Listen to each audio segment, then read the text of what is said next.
qu'il y a des mesures envisagées? C'est très flou là encore. C'est-à-dire qu'effectivement, elle promet une lutte contre la fraude fiscale. Alors il y a encore des moyens de lutter contre la fraude fiscale, notamment la fraude à la TVA qui est importante, et puis d'autres types de fraudes. Mais la question centrale en fait aujourd'hui, c'est la question de l'optimisation fiscale. La différence, c'est l'optimisation, c'est la fraude légale. C'est ce qui est légal, ce qui vous permet d'échapper légalement à l'impôt. Et ça, là-dessus, elle n'en parle pas. Tout ce qu'elle dit, c'est on va appliquer en fait le nouveau taux minimum de l'OCDE, qui est de 15%, sachant que le taux d'IS en France, c'est 25%. Donc, de toute façon, ça ne change rien pour nous. Et par ailleurs, c'est une réforme qui a déjà été faite par Emmanuel Macron. Donc, c'est la même chose qu'Emmanuel Macron, en fait, là-dessus. Voilà. Emmanuel Macron vous dira qu'il a lutté contre la fraude fiscale, même si ce n'est pas vrai, etc. Il dira aussi, j'ai fait des nouveaux logiciels, j'ai fait machin, voilà.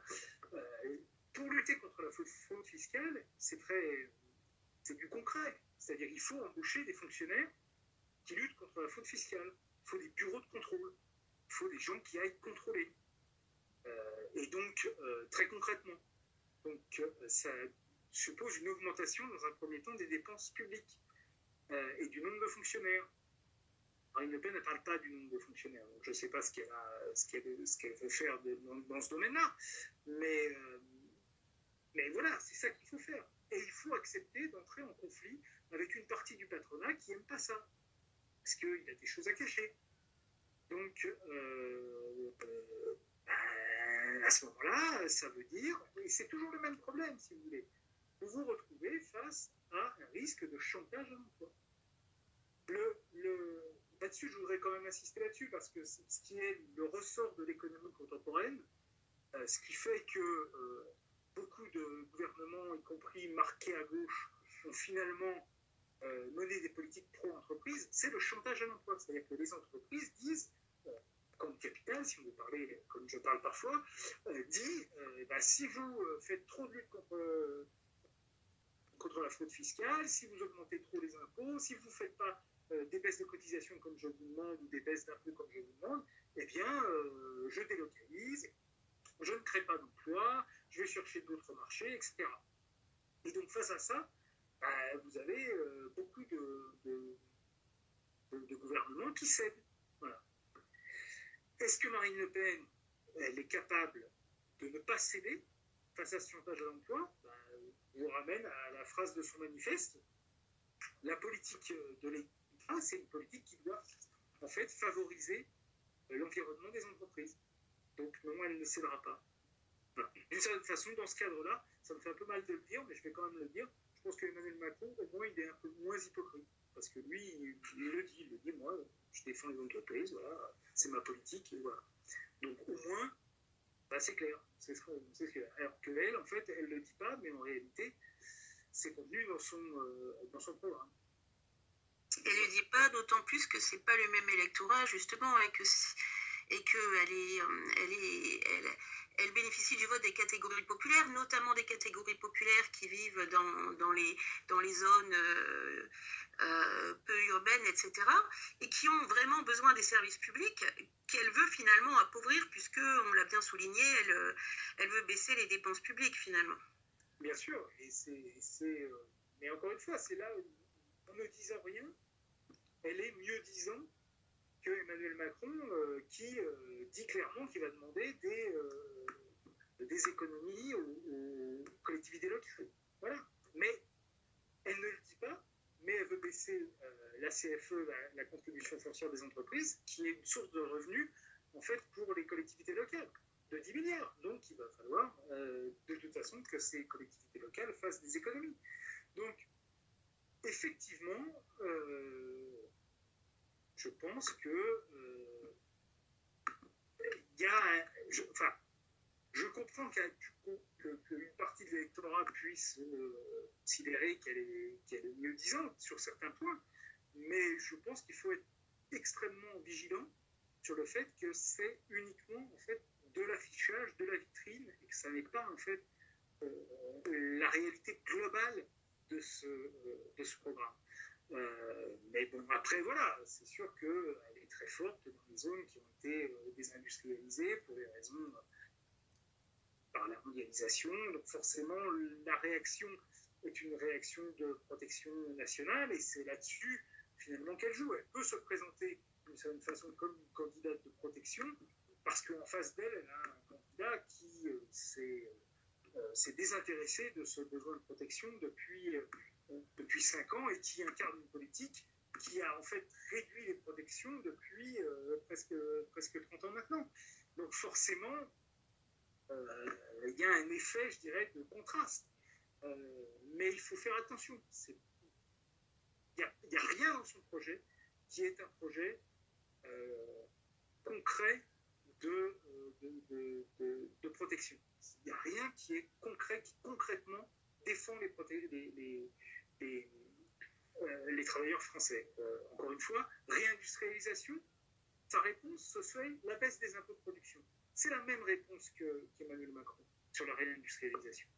Donc, c'est pas sérieux. Vous ne pouvez pas faire une politique de réindustrialisation sur une baisse d'impôts de 10 milliards dont on ne sait même pas où va aller les 10 milliards. Donc,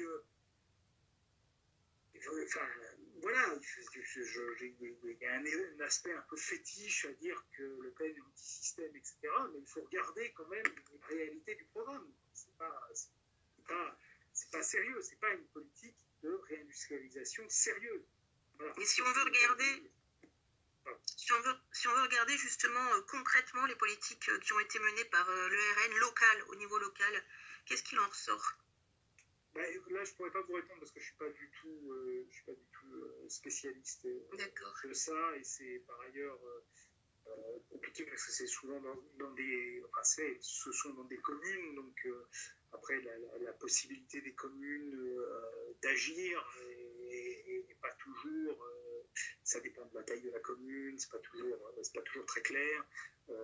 Après, un maire peut profiter d'une politique départemental, au niveau régional, au niveau étatique, et dire que c'est grâce à lui, enfin j'en sais rien. Mais je n'ai pas regardé dans le détail vraiment ce que ça donnait. Après, les problématiques en termes de politique locale, et notamment dans les communes, sont souvent pas les mêmes que des politiques nationales. C'est-à-dire que souvent les gens regardent les effets tranquillité, insécurité, plus directement, on va dire, sur les politiques communales que sur les politiques nationales, qui vont impacter beaucoup plus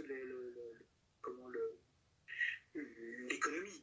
Voilà. C'est difficile de juger d'une politique économique au niveau des communes, et même d'une certaine façon au niveau régional, même s'il y a des éléments au niveau régional d'investissement qui sont plus forts. Mais comme le RN n'a pas de région, on ne peut pas D'accord. Et sur sa position par rapport à l'organisation des travailleurs, au groupement, au syndicat, quelle est-elle? Ce qu'on sait, c'est que il n'y a rien dans le programme. Ce qu'on sait, c'est que depuis 30 ans, 40 ans même maintenant, le FN et le RN défendent une politique plutôt méfiante vis-à-vis des syndicats. Hein. Si on regarde, pour ça il faut regarder ce qui s'est passé durant ce quinquennat. C'est-à-dire pendant que les syndicats luttaient contre le nouveau statut de la SNCF, contre la réforme des retraites, moi j'appelle les électeurs à se poser la question, est-ce que vous avez entendu le RN sur ces questions-là? Est-ce que vous les avez entendus, est-ce que vous les avez vus se joindre au cortège, est-ce que vous les avez vus soutenir les grévistes? Moi j'ai plutôt eu le sentiment qu'ils ne soutenaient pas les grévistes, justement, et qu'ils jouaient sur le caractère très anti-syndical d'une partie de l'électorat français. Donc voilà, c'est plutôt la tendance du RN d'avoir une méfiance vis-à-vis de syndicats qui sont identifiés comme étant à gauche de façon générale, et donc voilà. Moi je trouve que c'est intéressant parce qu'on n'a pas en fait de place aux syndicats. Il n'y a rien sur la réforme des comités d'entreprise qui a été faite sous Hollande et Macron. Donc, encore une fois, ça veut dire qu'ils les conservent. Et c'est problématique parce qu'en fait, il y a eu la fusion des CHSCT et des comités d'entreprise. En pleine pandémie, on s'est rendu compte qu'en fait, c'était plus compliqué et c'était problématique. Et on a 2 finalistes, alors que la pandémie vient de se terminer, qui considèrent que ça, on n'a pas besoin de leur mettre en cause. Donc voilà. Encore une fois, je pense qu'il n'y a pas de... C'est pas un parti qui est lié au syndicat, peut-être dans certaines professions, mais très particulière, liée au maintien d'ordre. Mais sinon, il n'y a pas de... Voilà, c'est pas un parti qui est lié au syndicat. C'est pas un parti qui fait partie des luttes syndicales et sociales au quotidien. C'est pas un parti qui, en dehors des campagnes électorales, va voir les ouvriers pour défendre les usines en cas de délocalisation. Voilà. Il faut quand même être là-dessus très, très clair, quoi. Voilà, c'est quand même la réalité de ce parti-là. C'est un parti qui arrive tous les 5 ans disant ah, je suis le parti dans le système et je suis social. Il faut le croire sur parole. Et en tout cas, quand on regarde dans le détail, à la fois par ce qu'ils ont fait et par leur programme, c'est pas ce qui ressort de cette vision-là, quoi. C'est pas ce qui ressort en tout cas de cette étude-là. Et en Hongrie, les libertés syndicales, elles ont pu être maintenues sans souci. Vous avez des infos là-dessus? Non, je ne suis pas rentré trop dans le détail là-dessus, mais vraisemblablement pas. Mais bon, dans les pays de l'Est, vous savez déjà, les syndicats, c'est pas forcément très fort déjà. Après, il y a des éléments où vous allez avoir... mais c'est toujours pareil, c'est-à-dire que ce sont des régimes, que ce soit en Pologne ou en Hongrie, qui sont des régimes au départ fortement marqués par l'anticommunisme, donc qui sont méfiants vis-à-vis des mouvements syndicaux, et qui ensuite ont pour but, et encore une fois, c'est une spécificité de ces pays-là, par rapport à nous, c'est différent, qui ont pour but en fait d'attirer des capitaux étrangers. Donc ils ont plutôt tendance à détricoter ce qui existe pour que les capitaux étrangers soient, pour être mieux-disants en fait sur la compétition qu'ils se livrent entre eux, pour attirer les capitaux étrangers, les usines qui sont délocalisées en France, qui sont délocalisées en Allemagne, qui sont délocalisées en Italie, et qui vont s'installer en Hongrie, en République tchèque, en République tchèque maintenant, mais en Slovaquie, en Pologne et dans d'autres pays. Donc, si vous voulez, moi, je veux bien que Marine Le Pen fasse de Viktor Orban son modèle, si elle veut, mais en réalité, lorsqu'elle dit qu'elle combat le dumping salarial au sein de l'UE, pardon, le dumping salarial, c'est fait par la Hongrie. Donc, d'une certaine façon, et quand on regarde l'évolution des salaires en Hongrie, notamment par rapport à d'autres pays comme la Slovaquie, la Pologne, où les salaires sont beaucoup moins augmentés en fait que dans d'autres pays de l'Est, on voit que Viktor Orban il a vraiment fait du dumping salarial. Il en a fait une des clés de sa politique. Donc, il y a un élément là un peu aussi de contradiction. C'est-à-dire que, mais encore une fois, cette contradiction, elle se résout très simplement en lisant le programme de Marine Le Pen. Si votre but, c'est de favoriser le développement des entreprises, les entreprises, ils vous diront toujours que les salaires sont trop élevés, que les impôts sont trop élevés. Toujours. Voilà. C'est logique, c'est normal, et c'est bonne guerre, je dirais. Et voilà, c'est bien pour ça que la politique de l'État, elle doit être un petit peu, elle doit être différente, elle doit être un peu raisonnée là-dessus. Donc voilà, encore une fois, c'est ça qui me semble intéressant, c'est que en fait, elle ne conserve de la Hongrie que l'image qui m'intéresse, mais c'est un peu sa politique de façon générale. Elle envoie en fait des messages à l'électorat qui veut bien le croire, ou qui ne retient en fait que quelques messages. Encore une fois, il faut avoir en tête qu'Emmanuel Macron n'y est pas pour rien, mais au final, la réalité de sa politique, elle est Et tout à l'heure, vous aviez cité la Hongrie qui, avec Orban, qui a pu se faire élire très largement grâce à sa mainmise sur les médias qui ont été privatisés, je crois. Quelle est la position de Le Pen sur les médias, justement? là aussi, il faut regarder dans le détail. Privatisation de l'audiovisuel public. D'accord. Donc privatisation de l'audiovisuel public, moi aussi, France Inter, de temps en temps, ça m'énerve, voilà, mais ça va aller où? Ça va aller où? Qui va racheter ça? Qui va racheter un tel monstre ou un morceau de ce monstre-là? Bolloré. Qui va avoir les moyens de le faire? Bolloré, puis on aura CNews partout, quoi. Bolloré, par exemple. Éventuellement Bouygues, éventuellement Veolia, éventuellement ces groupes-là qui vont dépendre de la dépense publique. Ce sont des groupes qui dépendent beaucoup de la dépense publique. Donc ils ne vont pas vouloir se fâcher avec le pouvoir, quand bien même ce ne serait pas Bolloré, dont on sait qu'il est d'extrême droite ouvertement. Si c'est Bouygues ou un autre milliardaire, Bernard Arnault, Bernard Arnault, il ne va pas vouloir se fâcher avec le pouvoir en place. Donc il fera des politiques, voilà, ce sera pas, et de toute façon, ce sera l'État qui attribuera la licence. Donc de toute manière, ce sera choisi par l'État. Vous aurez tous les désavantages de l'audiovisuel public, parce que c'est l'État qui décidera de qui gérera l'audiovisuel. Et vous aurez tous les désavantages de l'audiovisuel privé, puisque ce sera de toute façon un milliardaire qui achètera. Donc tout le monde est perdant dans cette histoire-là. Et de toute façon, ce seront des chaînes qui seront soumises à l'État. Et par ailleurs, je souligne ça aussi, étant salarié de Mediapart, j'insiste beaucoup sur le fait que la loi que prévoit Marine Le Pen, notamment contre l'islamisme, autorise la fermeture de médias indépendants. Donc ça veut dire que nous, on va peut-être être interdits, mais qu'il n'y a pas que nous, il y en a plein d'autres. Donc ça veut dire que... Et c'est comme ça qu'a fait Orban. Alors là, pour le coup, ça marche... La comparaison marche très bien.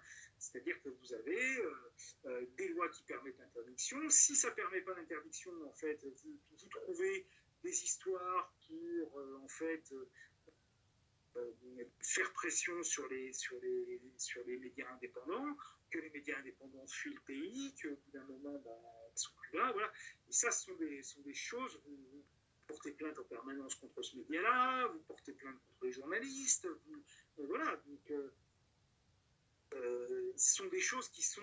On sait comment ça se passe. Donc, si on pense qu'avec Marine Le Pen, on va avoir plus de médias libres qu'aujourd'hui, là, il faut oublier ça tout de suite. Tout de suite. Ce ne sera pas le cas. Je suis le premier aussi à dire qu'il y a un vrai problème d'indépendance et de financement des médias en France aujourd'hui. Je sais que c'est un élément sur lequel les Gilets jaunes sont sensibles, et sans doute ont-ils raison. Il y a un vrai problème de pluralité dans les médias en France, mais cette pluralité, elle existe en partie, et c'est certainement pas la politique de Marine Le Pen, qui est une politique de privatisation, qui va améliorer cette situation. Là encore, vous voyez l'effet de vitrine. Je suis pour nationaliser les autoroutes, derrière, je privatise l'audiovisuel public. Ouais. Vous de voir ce que vous trouvez être le plus... moi, personnellement, je suis pour la nationalisation des autoroutes, mais je suis certainement pas pour la privatisation je suis pas pour la privatisation des... Pardon. Excusez-moi. Quand on connaît les conséquences, effectivement, que ça peut avoir sur après la réélection des personnes qui font ça, comme Orban, qui a pu bénéficier justement de toute une propagande pour être réélu. C'est un élément clé. Encore une fois, je me permets d'insister là-dessus. C'est un élément qui est fondamental. Et on ne peut pas critiquer Macron en disant Macron a une partie des médias qui lui sont acquis, et c'est pour ça qu'en fait, il a des bons résultats, et voter pour quelqu'un qui, derrière, va faire ça en pire. Parce qu'en fait, il n'y aura même plus de médias indépendants. Donc, et alors je ne parle même pas de chaînes comme la vôtre. Vous êtes des bénévoles, des trucs comme ça. Elle ferme ça comme elle veut. Voilà. Donc, il faut vraiment être conscient de ça. Ce sont des choses qui sont fondamentales.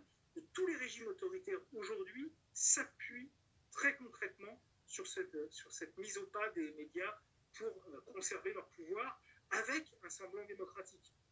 Vous pouvez organiser toutes les élections que vous voulez lorsque, pendant 5 ans, jour et nuit, on vous martèle que vous vivez dans un super régime et que votre président défend les intérêts nationaux. Et qu'il n'y a pas d'opposition. Et encore une fois, c'est vrai que sous Macron, il y a eu une pression médiatique, mais vous aviez des médias d'opposition. Ils étaient là, on veut les écouter ou on ne veut pas les écouter, ça regarde chacun, ils étaient là. Ils étaient là. Il y en avait d'autres, je ne vais pas les citer, mais voilà, il y en avait d'autres. Donc, quand vous n'en avez plus du tout, voilà, à ce moment-là, les scores, ils sont à 50% parce que de toute façon, c'est comme ça. Voilà, moi, j'ai travaillé sur un petit pays qui s'appelle le Salvador, et la mise en place là d'un régime autoritaire en ce moment qui fonctionne comme ça, par en fait des répressions des journalistes, des gens qui enquêtent sur le pouvoir, qui sont mis en prison, qui sont on leur fait des procès sans justification, mais bon, tant qu'ils sont en procès, là, ils ont autre chose à faire que de travailler. Et donc, au bout d'un moment, vous avez des présidents qui sont élus avec 60% des voix, parce que, voilà, les gens n'ont pas de raison de croire autre chose que ce qu'ils entendent toute la journée. Ils ont autre chose à faire que de s'intéresser à la politique de façon générale. Donc, quand on leur dit c'est comme ça, voilà.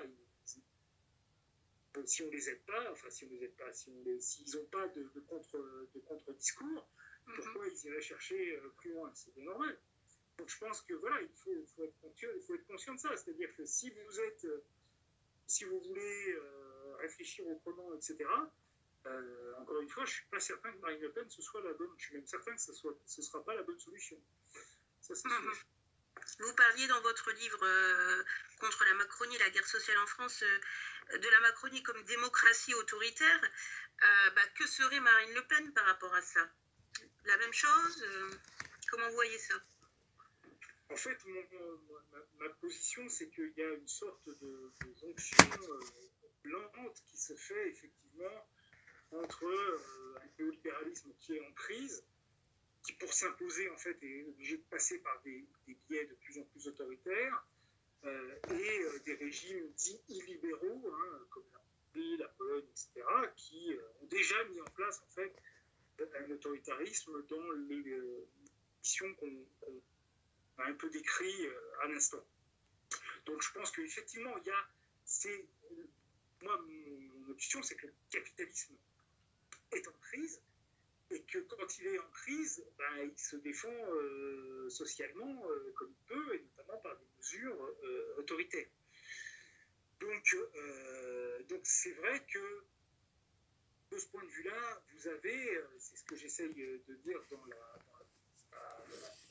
postface à mon édition de poche qui vient de sortir au mois de janvier, il y a une sorte de continuum sur tout le flanc droit de l'électorat, entre des gens qui en gros ont les mêmes positions économiques et qui simplement vont sur un dégradé de position autoritariste.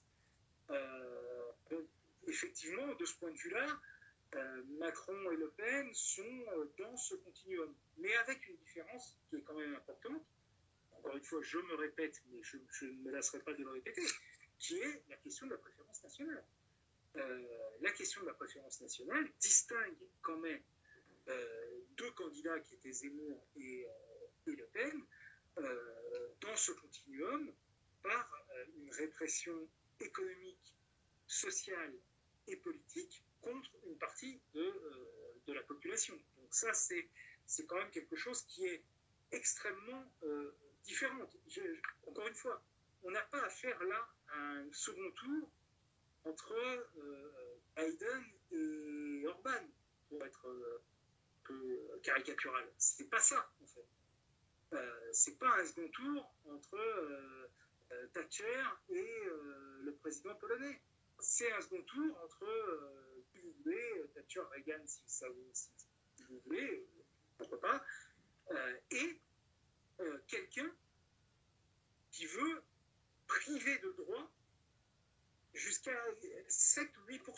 population française. Ça, c'est quelque chose que, franchement, beaucoup de jeux, enfin, la plupart des régimes d'extrême droite aujourd'hui au pouvoir ne proposent pas. Donc, c'est quelque chose qui fait que, pour moi, on peut utiliser le terme fasciste pour le programme de Marine Le Pen.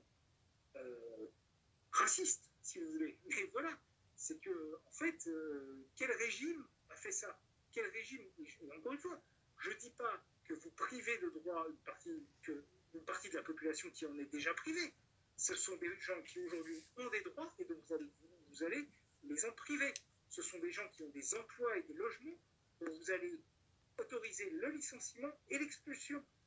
Donc c'est quand même quelque chose qui est une violence absolument phénoménale et qui, en fait, nous fait sortir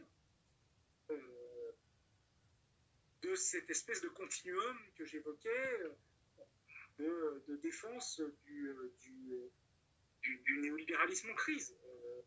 Marine Le Pen, elle n'est pas dans ce continuum, elle est au-delà de ça. Précisément pour cette raison-là. Si elle n'avait pas la préférence nationale, elle serait à l'extrême droite, effectivement, de ce continuum néolibéral autoritaire. Mais là, en fait, elle a la préférence nationale et du coup, elle change de nature. C'est autre chose. C'est pas Orban, c'est autre chose. Donc voilà, c'est là où, à mon sens, évidemment, on sait que combien de choix est difficile pour tout le monde pour dimanche, mais voilà, il faut avoir, je pense, conscient de cette particularité de ce qui est offert dans le choix de ce second tour. D'accord. Alors vous parliez de fascisme, c'est vrai que ça fait fort, mais le fascisme en Italie par exemple, il s'est pas mis en place d'un bloc. Il y a eu tout un processus. Il y avait d'abord une opposition sous le fascisme. C'était pas d'un coup l'État totalitaire qu'on s'imagine. Ça s'est fait très progressivement finalement. Ça s'est fait sur à peu près 6 ans, effectivement. Mais en Allemagne, par exemple, ça s'est fait en 6 mois. Ouais. Donc, même 3 mois, si vous voulez. Enfin, je veux dire, Pierre est arrivé au pouvoir le 30 janvier 1933. Le 1er mai, il n'y avait plus de partis, il n'y avait plus de syndicats. Donc, voilà. Encore une fois, comparaison n'est pas raison. Non. Ben, mais bon, c'est clair quand même. Chaque pays a sa façon d'évoluer. Voilà. Qu'est-ce qui me fait dire que c'est sur mes compétences à moi qui sont en économie que c'est du fascisme? Ben, on a tous les éléments en fait de ce qui constitue le fascisme ou les régimes autoritaires qui sont mis en place dans les années 30, c'est-à-dire cette idée qu'on va remplacer la lutte des classes par la défense en fait des entreprises nationales.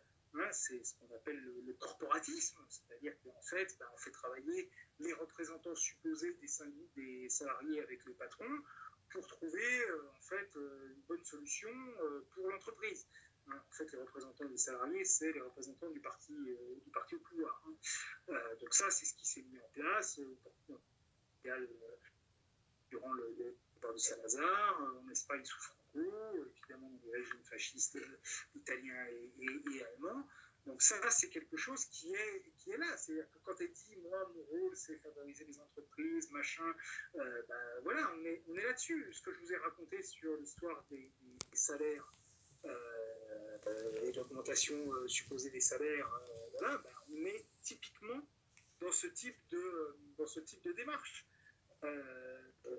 avec un élément beaucoup plus libéral par ailleurs que l'étaient ces régimes-là, puisqu'il y a tout un élément, encore une fois, de conservation des réformes néolibérales du passé. Mais vous pouvez trouver ça dans d'autres éléments. Vous savez, le régime de Salazar, par exemple, était celui qui avait, pendant très longtemps, une des monnaies les plus fortes en Europe. La monnaie était gagée sur l'or et c'était une monnaie extrêmement forte. Mais c'était en fait parce que c'était une vision où le régime ne dépensait pas. Il n'y avait pas de dépenses publiques. Donc forcément, il y avait des réserves d'or, puis la monnaie était très forte. mais en fait, c'était sur le dos du pays. Le pays était appauvri, en fait. Et quand vous entendez Marine Le Pen parler elle va rembourser la dette, elle va faire un fonds souverain français à partir de l'épargne des Français, ça c'est une démarche qui est celle justement de ces gens-là. C'est pas une démarche keynésienne, comme il dit ça. Hein. Les keynésiens, ils ne pensent pas qu'il y a l'épargne avant les investissements. Ils pensent qu'il y a les investissements et qu'ensuite, ces investissements créent de l'argent qui permet en fait aux gens d'épargner. Mais ce n'est pas l'épargne qui est nécessaire aux investissements. Or, pour Marine Le Pen, c'est l'épargne qui est nécessaire aux investissements. Donc, c'est anti-keynésien et c'est plutôt en fait une vision à l'ancienne, un peu salazariste ou franquiste de l'économie. Donc il y a plein de choses comme ça. Et puis évidemment l'exclusion d'une partie de la population du champ social. Voilà. Après, moi je ne veux pas lancer dans des comparaisons historiques un peu douteuses parce que les situations sont difficiles et que je pense que le vrai terme c'est pas fasciste mais néo-fasciste. Parce qu'effectivement, il y a des éléments nouveaux qui sont liés notamment dans l'absorption de mesures néolibérales qui sont prises, dans la façon dont on manipule les élections, comme on l'a dit, via les médias, plutôt que par la suppression pure et simple des élections ou par des élections fantoches. Donc voilà, je pense qu'il y a des choses qui sont plus complexes que ça. Mais voilà.